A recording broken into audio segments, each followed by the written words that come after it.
Hello, friendships, and welcome to the We Are Growing podcast. I'm your host, Ava Medina, and I'm so glad to see you back here. Thank you for joining me on my first series, the one we just finished, all about change. If you haven't listened to it, I definitely recommend going back and giving it a listen. Some really good information about setting goals, accomplishing goals, achieving them, really good stuff. In this new 3-episode series that we have going, this is the first episode, episode 4 of season 1. This series, these next 3 episodes are all going to be themed around self-compassion. I think self-compassion is such an underrated quality and just something that can really boost your journey with yourself. So I really want to speak on this today. I'm so glad that you have joined me for this. And then, of course, this is personal essay style podcast. These are methods and information that I have tried that I had found relevant to my life. If you are able to take anything from this, it makes me so happy. And I'm so glad if I can give you a piece of information or advice that perhaps you haven't heard before or that helps click for you. If not, take what you can, leave what you can't use, and just continue on your journey. I know you're going to kill it. So let's go ahead and dive right into the episode. We'll be covering 3 main topics. I'll cite them as we go. So are you ready to get into episode 4, Why Self-Compassion Matters, Debunking Myths and Understanding Its Core? Our first point is going to be why self-compassion is essential. Before we even get to really breaking down self-compassion, we'll just define it really quick. And self-compassion is having grace, being kind to yourself, even if you're feeling inadequate or you're facing setbacks or failures or just a hard situation. It's maintaining kindness with yourself, forgiveness with yourself, understanding and giving yourself grace. And I know that might seem like a lot of different things. We'll go into it in this one, but that's our quick definition before we really break it down into parts. And the first part we're going to cover is why is self-compassion essential? Why should you care? Why should you practice it? Why should you want to get to know it? And I just really want to say that self-compassion is something I found a little bit late into my personal growth journey, and it's something that has definitely expedited it immensely. So personal self-compassion fosters personal growth. It fosters emotional resilience and better mental health. It offers you just a much better mindset for going into your growth. So self-compassion fosters that personal growth by allowing you to accept your flaws, allowing you to see your worth as it really is. So to acknowledge all of your wins, all of your positives, all of your successes, and your strong attributes and abilities, while also acknowledging the ones, like your weaknesses, things you haven't worked on, because everything is a skill, which is another thing self-compassion will teach you, that growth mindset, that everything is learnable, everything is a skill. But it allows you to understand where maybe you are not where you want to be in certain places of your life, where you're facing a setback of some kind. It allows you to just accept your flaws. We all have them. None of us are born perfect. We're all on our main character journey. And if you've ever read a book, at least a good one, your main characters never start perfect, ever. They are flawed and varied because we all are. We are all humans, and we would have nowhere to grow to, nothing to achieve, nothing to strive for if we were all perfect. And then also, by whose definition of perfect? Because my definition isn't going to match your definition, isn't going to match my neighbor's definition. So it allows us to just accept ourselves for who we are without judgment, without criticism.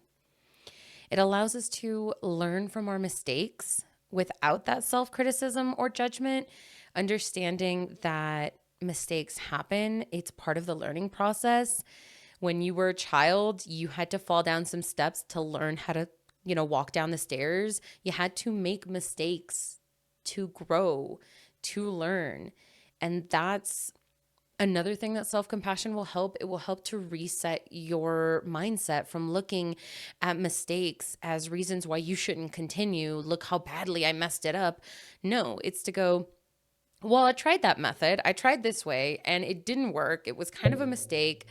I'm going to learn from that. I learned that that path doesn't work. So that's what I'm going to take in, and we're going to retest. I'm going to redo the thing. I'm going to keep going towards the goal with this new information of what does and does not work. So it allows us to learn from our mistakes, to accept that we all have skills we want to grow. We're not born knowing all the things and able to do all the things.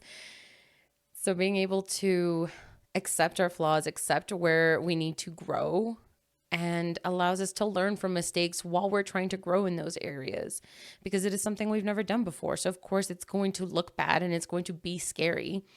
And self-compassion helps you just really acknowledge with yourself that it's a learning curve. It's growing pains. We will get through it.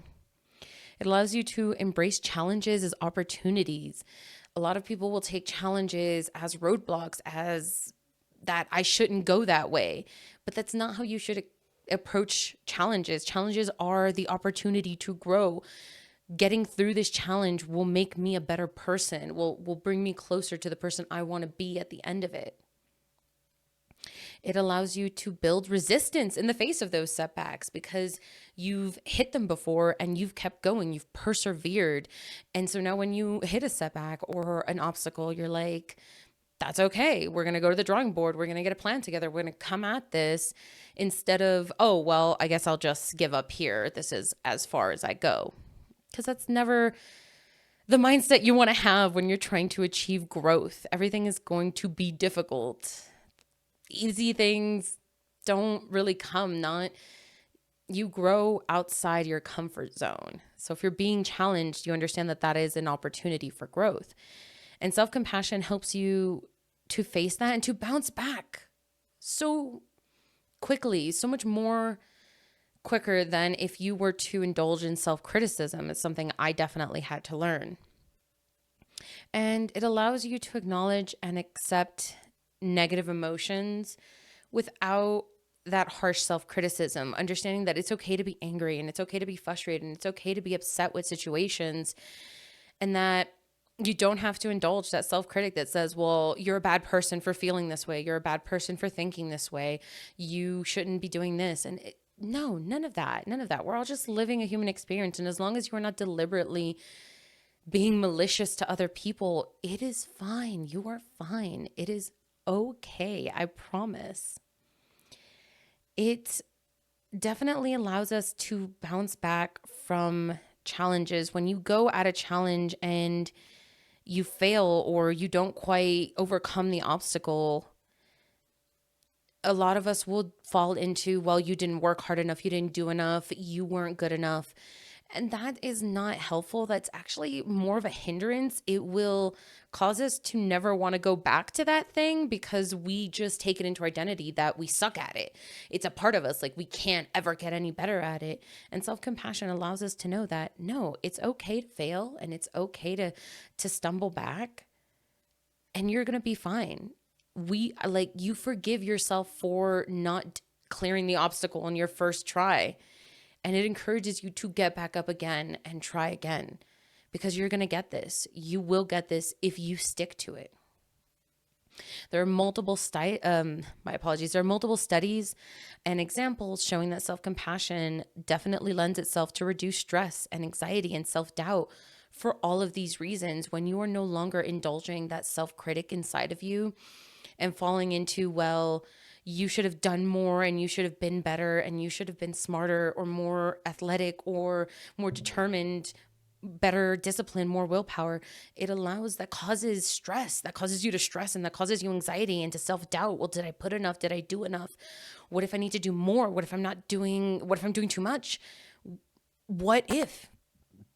And all those things cause you to stress and to doubt and anxiety. And so when you practice self-compassion, it allows you to reduce those, to let go.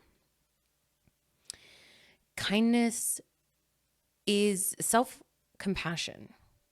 And self-compassion allows you to motivate yourself. It is an improvement on your motivation compared to self-criticism. If we are trying to learn a sport, for example, or we are trying to build a business, and every time we stumble or we hit a block, if we think, well, you're just not built for this, you just can't do this well, you're just really bad at this, it's going to make us not want to continue doing that thing. And we're going to take that as truth, that we're not good at this, that we're just inherently bad and we're never going to get any better. So why should we keep doing this? Because if someone was berating you every time you were trying to do something you have never done before, and they berate you every time you slightly stumble, are you going to want to go back to do that thing? I know I'm not. I'm going to be like, well, I'm going to avoid that forever. And that's exactly what you do to yourself when you indulge in your self-criticism, when you feed that monster that wants to tell you you're bad at something. And I'm not saying it's easy to like shut that voice out, but I'm saying we do have a choice, and we can change the way we think about ourselves. We can, once we hear that self-critic, we can go, nope, actually, I'm not listening to you because I have never tried to whitewater raft the Grand Canyon. It's okay that I stumbled, that I fell. I have never tried to build a business before. I have never tried to change my life before. I've never tried to do this. It is okay to stumble. As long as I don't give up, I haven't failed. I have just learned a way that it doesn't work. I've learned a way that is not it. And it's really important not to mistake self-compassion with self-indulgence. Self-compassion is meeting yourself where you're at and showing kindness to yourself, showing grace, allowing yourself to stumble and to fail. Self-indulgence is saying you don't have to do the hard thing. Self-compassion is it's okay if you stumble doing the hard thing. Self-indulgence says, don't do the hard thing. Do whatever you want to do. Act however you want to act. Don't do this. Even if it makes you unhappy that you're not chasing your dream, like don't even worry about it because it's too hard. You don't have to do the hard thing. We never want to give ourselves an out because ultimately it will make ourselves feel worse. We'll feel worse with ourselves and we'll start to resent ourselves for not committing and not doing the thing. And self-indulgence is, for me, such a slippery slope. If you're listening to this podcast, probably for you also, nobody wants to be self-indulgent with themselves. It's like when a child is crying or acting really inappropriate in a public setting and you're just letting it happen. That's kind of what you're doing internally. You're letting your inner toddler run rampant. And we should listen to the toddler. We should have compassion for our inner toddler, but we should not let that inner toddler at the helm of the ship. They should not be in the pilot seat. We should not be taking advice from them. And it also helps you to build healthy relationships, self-compassion, because when you have more grace for yourself and more compassion for yourself and your mistakes, you will automatically translate that into others. You will have more grace for them. Oh, you went to the store and you picked up the wrong item? That's okay. This is the first time I've sent you to the store for that item.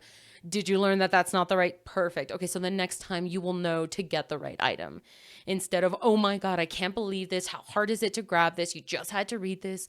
Like, no, you will have more compassion. It will ultimately improve your relationships.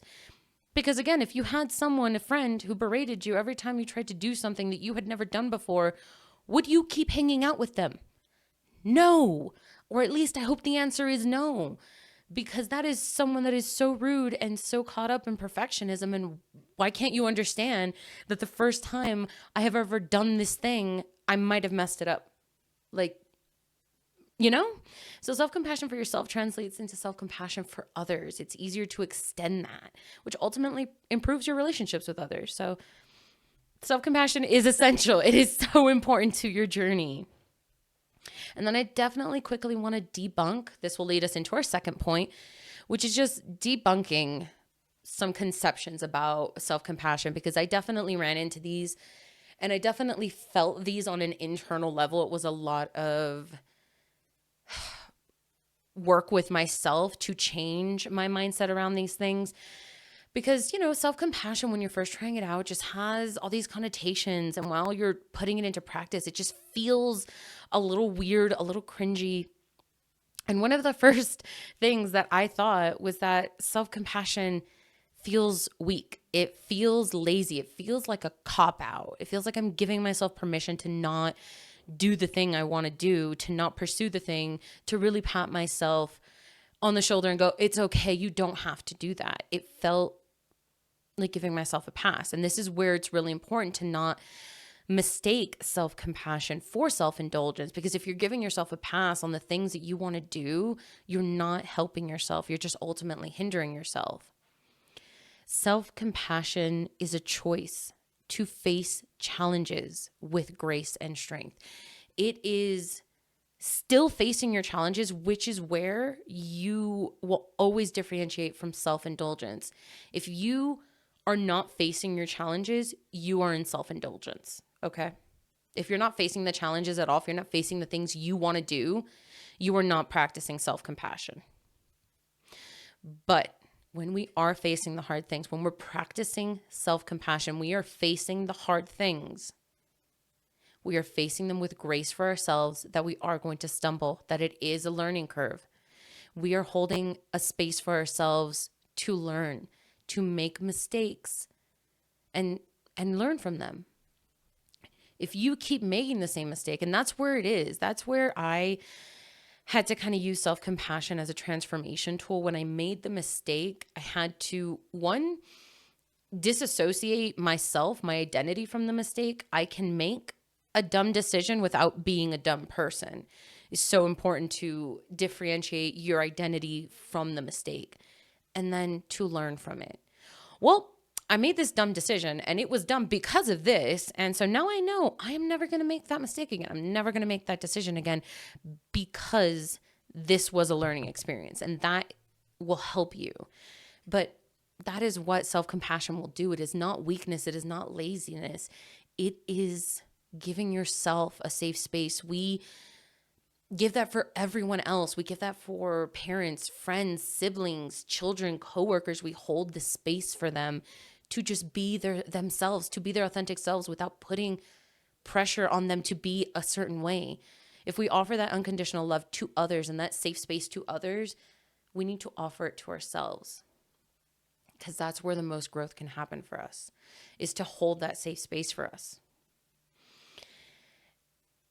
And then another myth that I ran into was that self-criticism is necessary for success. I held this one in my heart. I was that person. I was like, no, I don't need you to tell me that it's okay that I stumbled. I need you to tell me that I need to work harder, that I need to be better, that I need to put in more effort to get this done.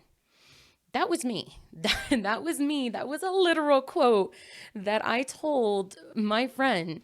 I was like, I don't care that you're being a beautiful person right now and telling me it's okay to stumble. That feels like a cop-out. It feels like you're telling me that I don't have to do the thing, but I need to do it. So I need you to be angry with me. I need you to tell me that I did a bad job and that I need to do better and I need to do more. And that was such a negative mindset. And it took a little bit for me. It took a while. It took a while for me to get out of that I did not have to be hard on myself as the key to my improvement, that my utter lack of compassion for myself is what was going to motivate me to go build the business or run the marathon or lose the weight or whatever it is that I wanted to do. That wasn't it.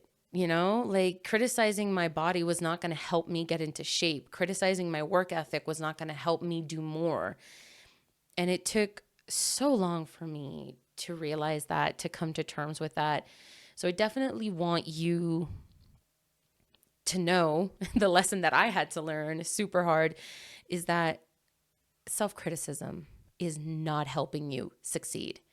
It is actively hindering you, because just think to yourself, again, if you had someone berating you every time you try to do something that you have never done before, that you are just attempting to do, if you had someone berating you while you were trying to learn the alphabet as a child to just like write your letters, would you have ever done it?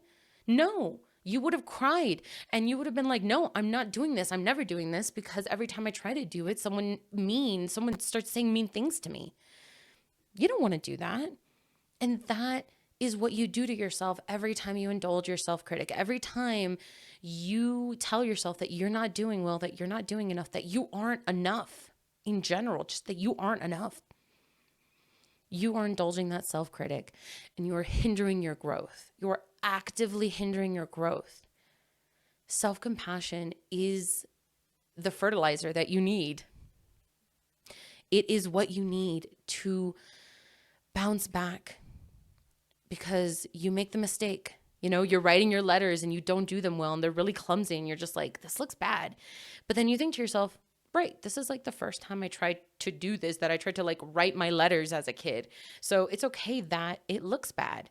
And if you had a young child, would you tell them, hey, your letters look really bad and super messy, when this is like the first time they're learning how to do this? Would you say that to a young child? No. No, because you understand that that is going to hinder their growth. They're never going to want to do that again because you just made them feel really bad. That's what you need to, that is the same approach. Treat yourself as that young child. Whenever you are learning something, you are a little baby at whatever you are trying to learn. If you are trying a sport for the first time, you're a little baby at the sport because you've never done it before. And would you tell a young child that they suck at baseball or that they suck at swimming? No. You'd be like, that's okay. You're doing really well for the first time ever doing this. And as you continue to do it, practice, repetition is what is what brings you to mastery. Repetition, you have to keep doing it to get better at it. You are not going to keep doing the thing if every time you try to do the thing to get better at it, someone starts berating you about it. Just think about it, you know? And then another myth is that self-compassion is selfish. You know, like self-compassion is just you being self-centered. It's all about you. It's that people have to accept you as you are and you're never going to grow and you're never going to change. That is not what that is. Again, this is people confusing like self-indulgence with self-compassion. This is not me telling you, I'm never going to take your opinion into consideration because that's just not who I am as a person, and you need to hold compassion for me. Like, no. Self-compassion is not giving you the write-off to go be a jerk to everybody that you know.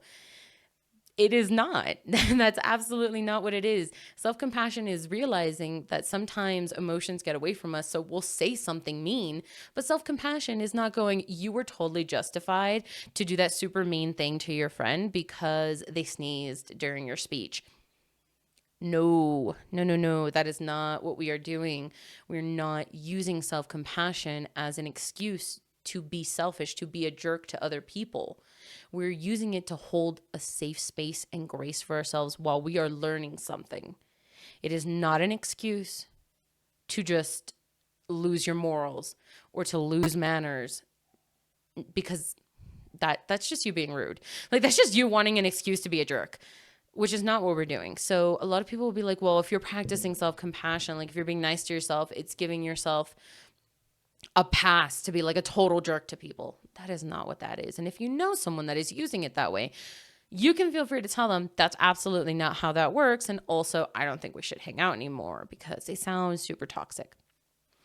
It is not something that it is something self-compassion when done correctly should help you to sympathize with other people. It should help you to go, oh, wow, like they did this thing that I think is really rude, but maybe they were just really nervous. Like they totally ignored me at this party, but maybe this was their first time in a gathering and maybe they didn't know how to like talk to me and they kind of just stayed to themselves. When you are like, oh, I could see how I would do that in that situation where I maybe wouldn't feel comfortable approaching someone, and you can hold that compassion for others and go, yeah, no, it's totally okay. It's maybe that they were having a bad day. Maybe they didn't mean to be like super rude or standoffish to me. Maybe they were just having difficulties with something, and then you can listen. It should make you better with other people, not worse. And then finally, that will take us into our third point, which is breaking down what self-compassion really is. What is it really? We've talked about why it's important. We've given you a base definition. We've talked about things it's not, or myths that people will try to make you believe, or that you might even believe deep in your core that you didn't realize that you believed, which is what I found out. But breaking down what self-compassion really is. And so the three pillars of self-compassion, and this is based off Dr. Kristin Neff's work with positive psychology, which I completely recommend that you check out. Positive psychology is so good. It's so positive. It's so healthy. And I really did just like vibe with these definitions. So I hope that you will also like resonate with these. And the first pillar for self-compassion is kindness. We've spoken about this a lot. It is kind of that base of what self-compassion is. It's replacing that inner self-critic with a nurturing, understanding voice. You might never get rid of that self-critic. And I know that a lot of times that self-critic can sound like a voice. It can sound like our parents. It can sound like authority figures like teachers. It can sound like friends. That voice inside you can sound like certain people that have actually said these things to you. And that was shitty of them. And it's okay that sometimes those will come up, but we can choose. We might not be able to choose what immediately populates in our brain when we think of something. Those neural pathways are already there and we can slowly rewire them. But while we're in the process of that, certain things will just pop up. And so that inner critic might be really quick to come up whenever you're trying to do something. That's okay. It's okay. Pat them on the head. Acknowledge that they're probably reflecting an insecurity that you have and sit them down. They might pop up, but you have a choice to listen. And you, as soon as you realize it, you don't have to listen to them. You don't have to acknowledge them. You don't have to resonate with their words. You can sit them down and you can go, it's okay. It's okay that I stumbled. It's okay that the first time I tried to run a mile, I couldn't run the whole time. It's okay the first time I tried to build a business that I failed. It's okay the first time I tried to cook something, I burnt it. It's okay because it's a learning process. I am a little baby in the kitchen. I am a little child. I have never tried to cook myself a meal. I have never tried to build a skyscraper. I am a little baby when it comes to this, and it's okay for me to stumble. It's okay for me to learn how to do this. It doesn't mean I'm bad at everything. It doesn't mean I'm even super bad at this. It just means that I am learning. So replacing that self-critic with that nurturing, understanding voice, and it helps me to picture myself as a child. You would never say this to a child that was just learning something. And even though we're grown adults, when we're trying something we've never tried before, we are a child. We have the skills of a child going into this fresh for the first time ever. The second pillar on self-compassion is common humanity. It is recognizing the imperfection and struggle, our shared human experience. You stumbled at cooking. Multiple people have stumbled at cooking. You are not alone. You are not signaled out in this. You are not uniquely horrible at this one thing and everybody else gets it and everybody else is good at it, because that makes us feel like there's something wrong with us. Like, why can't we get this? No, it's okay. We are all unique individuals, but we all share the human experience. We're all here learning for the first time what it is to be human, what it is to experience life right now as this person in this avatar. It's okay. And take from that comfort. Other people have also stumbled where I have stumbled, where you are stumbling, and they got up and they succeeded. Take that as inspiration. If they got up and succeeded, I can get up and succeeded. If they have gotten past this obstacle, this struggle, I can get past this obstacle and struggle. Take the camaraderie of that human experience and realize it's okay. It's okay to stumble here. Other people have stumbled here. Other people have gotten up and gone past this. I can get up and I can get past this. The third pillar to self-compassion is mindfulness. Excuse me. And mindfulness in the way of observing your thoughts and emotions without judgment or suppression. It's realizing that it's okay for your self-critic to come up as long as we counter them. It's okay for you to get frustrated with yourself that you can't get past an obstacle as long as we hold compassion for ourselves. It's okay to experience negative emotions like, your friend got that thing, your friend accomplished the thing you've been trying to accomplish. And it's okay to feel a little something about that. It's okay to feel like negative with yourself. Why can't I accomplish it? Because at the same time that you are so excited for them, that you are so happy about them, you do reflect on yourself a little bit like, why can't you do that? Like, what is wrong with me right now that I can't reach that same point? It's okay to think that as long as we know that those thoughts are not us and we are not those thoughts. Those thoughts are thoughts that we think, that everybody thinks. It does not make it part of our identity. It is, again, disassociating those negative thoughts or those negative things from our identity.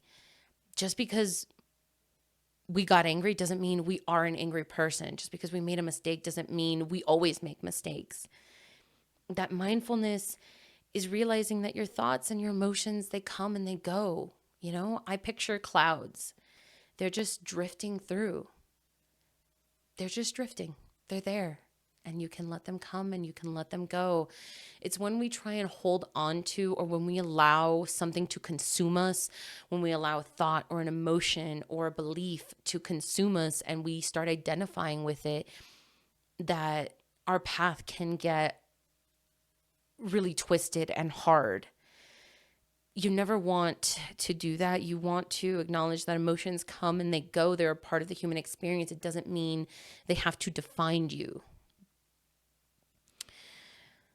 So that is the pillar. Those are the three pillars of self-compassion. It is being kind to yourself, taking camaraderie from the human experience. So knowing that everybody is sharing that human experience of failing and triumph and beautiful growth, and realizing that within ourselves, there is a space we can hold, a pause, a moment, a breath that we can hold in between emotion and action, in between thought and identity, in between those things, and realize that we are not them. They do not define us. They just are. What self-compassion is not is we've spoken on that. So it is not a free pass for bad behavior. That is self-indulgence. You are doing it wrong. It is not blind positivity or ignoring real challenges. It is not everything is glorious in my world and nothing is ever hard. No, it is going, I will hit the hard things and I will stumble. And that's okay because I will get up and I will keep going. Self-compassion is not self-centeredness at the expense of others. Again, self-compassion should help you relate to others better, should help you hold compassion for others and any potential mistakes or growth that they are going through, because you are also going through it. And in this way, you can probably see how self-compassion can change your life. It can transform your growth journey, because it definitely did that for mine.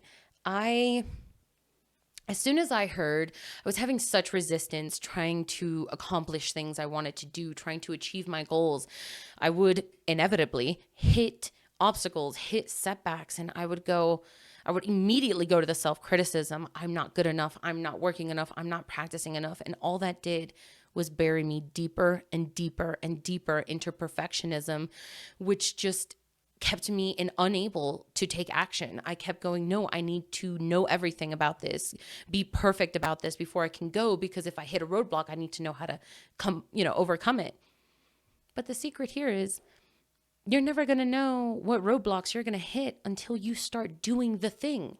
You cannot, from the position of having never experienced what you are trying to do, possibly think of all the possible obstacles that you would encounter and how to overcome them. It is only through the experience, actually going to go do the thing, that you learn. So the first time You go hiking, you might forget your water bottle. Now you know you don't forget your water bottle. The first time you go hiking, you might wear the wrong shoes. Now you have learned these are not the shoes we wear. You might pick a path with no shade on a really sunny day and go, that was a bad idea. You learn. That experience is what grows you. That experience is what you can pass on. You can now tell others behind you, hey, this is a mistake I made. So when your friend is like, hey, I'm thinking about going hiking, you can go, hey, sit down. You're going to want some water. You're going to want to bring like a shade apparatus. You're going to want to bring the right shoes. You are now a beautiful learning box that others can come to. You are a source of knowledge, of wisdom, because you have made those mistakes, and you only continued to do the things, to go out to do the sport, to go out to build a business, to go out to go hiking or whatever fitness you were doing, because you gave yourself a safe space to do it. You told yourself, hey, it's okay that like the first time you went hiking, you wore the wrong shoes. You didn't know that you weren't supposed to wear these shoes. No worries. Now you know. Like it's okay that you forgot water. It's okay that you did this, that you made this mistake because you've never done this before. And you will bounce back so much faster and want to continue doing the thing, to grow good at the thing when you practice self-compassion, for sure. It is also a skill that anyone can learn. No one is born being super good at self-compassion. Some people, it comes more innately to them than others, but everything is a skill. Growth mindset is the best thing you can do for yourself. Everything is a skill and you can learn it. It just takes practice, repetition. It doesn't matter how long, it's less about how long you've been doing something and more how many times you can do it. If you can practice it repeatedly, day-to-day basis, second by second, you will get so good at it. And then of course that compounds over length of time. So repetition is so important. I would definitely encourage you to do some short exercises when you're feeling overwhelmed or with your self-critic. Just take a pause, take a breath, and then think to yourself, what would I say to a friend in this situation? What would I say to a young child if this is the first time they've ever tried to do this thing? Really think that. Whenever you want to indulge in your self-critic, take that breath, take that mindfulness moment, that pause, and go, what would I say to a young child right now? To my child, to my niece, to my nephew, to some child on the street, to younger me, to child me. What would I say to her? What would I say to them? It's okay. Would I berate them endlessly for not being able to do this thing? Or would I tell them that it's okay? Like, we all stumble. You just get up and you try again. So do that. Do that for yourself. Think of yourself as younger you, as your best friend, as someone that is just in need of guidance. And hold self-compassion. Hold a safe space for yourself. All right, guys, that is the end of the episode. So I will just briefly recap everything we covered. We first covered why self-compassion is essential, why it is so important for you, and why it will expedite your growth and just your journey. We broke down some myths about self-compassion that are absolutely not true, some that we might even hold innately without realizing that we hold them. And then lastly, we broke down what self-compassion really is, all of its building blocks, and what it can do to transform our lives. I definitely encourage you guys to read up more on self-compassion, check out the companion workbook for this podcast when it comes out, and just really start practicing wrapping your head, just understanding what self-compassion can do and can look like for you in your day-to-day life. In our next episode, we are going to be all about actionable, as kind of following a theme here. This is all about the internal work, just really coming to terms with understanding what self-compassion is. The next episode will be more practical, actionable steps of this is how you can practice self-compassion in your day-to-day life, or some things you can do to really ingrain it into your life and into your mindset.